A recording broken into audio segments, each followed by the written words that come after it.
আজকে তোরে পাইছি, তুই কই যাবি? তুই আমার কি বালটা চিঠি চিরালুস?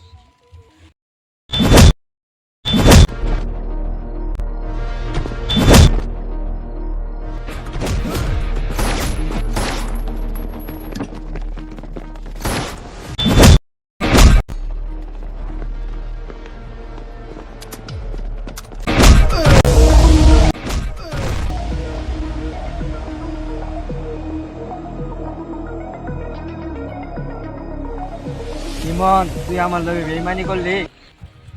বড় ভাই, টাকার জন্য সবই করতে পারি। বড় ভাই, টাকাটা দাও। ও তো শুরু থেকে বড় করছে। তুই ওর নুন খাইয়া অন্য বেমানি করলি, আমার নাকি তুই বেমান করা হাস, এটা তো কোনো গ্যারান্টি নাই।